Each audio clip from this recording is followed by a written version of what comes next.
بسم الله الرحمن الرحيم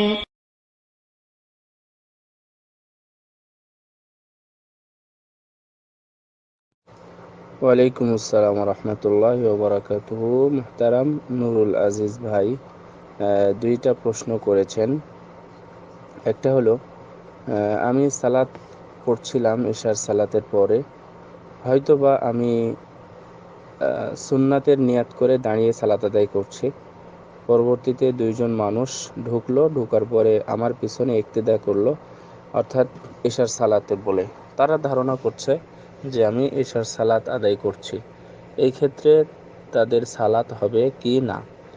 অথবা এমনটাও হতে পারে যে আমি ঢুকে দেখলাম যে একজন সালাত আদায় করছে, তো আমি ধারণা করলাম হয়তোবা তারা ফরজ সালাত আদায় করতেছে, হয়তোবা সে ফরজ সালাত আদায় করতেছে, আমি দাঁড়িয়ে গেলাম, তো তার সাথে আমার ফরজ সালাত হবে কিনা, অর্থাৎ ঘুরে বললে একই কথা। এই ক্ষেত্রে সালাতের হুকুম কি? জি, এই ক্ষেত্রে যে যেটা নিয়াত করেছে তার নিয়াত পূর্ণ হবে, অর্থাৎ সালাত হয়ে যাবে। উনি সুন্নাত পড়ুক আর যাই পড়ুক না কেন, আপনি যেহেতু বুঝতে পারছেন, তবে এতটুকু জানা উচিত, যেহেতু জামাত হয়ে গেছে, খেয়াল করা উচিত যে এই লোকটার সালাত আদায় করছে কিনা।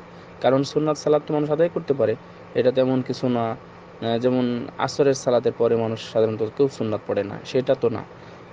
সব সালাতের পরে সাধারণত সুন্নাত থাকে, ফজরের পরেও সাধারণত থাকে না, কিন্তু তারপরেও থাকে। তো এই বিষয়টা অবশ্য জানা উচিত যে সে কি তার সালাত আদায় করছে। এর পরেও যদি কেউ দাঁড়ায় তাহলে তার সালাত হয়ে যাবে, নো প্রবলেম, কোনো সমস্যা নেই। নিয়াতের ভিন্নতার কারণে সালাত নষ্ট হয় না, নিয়াতের ভিন্নতার কারণে সালাত নষ্ট হয় না। আরেকটি প্রশ্ন করেছেন যে ইমামের পিছনে তো আমরা সালাত আদায় করি, তো যখন ইমাম সাহেব সূরা ফাতিহা পড়েন এবং কিরাত পড়েন, তখনও কি আমরা পড়ব, নাকি শুধু সূরা ফাতিহা পড়ব, না সূরা ফাতিহার সাথে আরও কিছু মিলাবো? সুন্দর।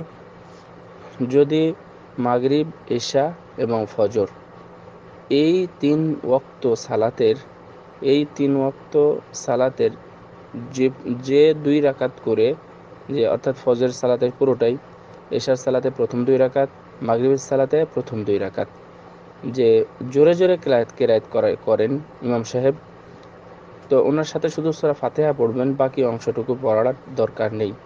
অর্থাৎ পুরো সালাতেই আপনার পড়ার দরকার নেই, শুধুমাত্র সূরা ফাতিহা পড়তে হবে। আবার বলি, মাগরিব, এশা এবং ফজরে ইমামের পিছনে শুধু সূরা ফাতিহা পড়তে হবে, অন্য কেরাত পড়া যাবে না বা পড়ার নেই, এটা একবার স্পষ্ট কথা, অর্থাৎ পড়তে হবে না। কিন্তু জোহর এবং আসর এই দুই সালাতে পড়তে হবে, জোহর এবং আসর এই দুই রাকাতে পড়তে হবে, অর্থাৎ প্রথম দুই রাকাতে, দুই ওয়াক্ত সালাতের প্রথম দুই রাকাতে পড়তে হবে। আপনি সূরা ফাতিহা পড়বেন, তারপরে সাথে সাথে অন্যটাও পড়বেন, অর্থাৎ অন্য সূরাও পড়বেন, কারণ ইমাম সাহেব আস্তে আস্তে পড়ছেন, আপনি বুঝতে পারছেন না।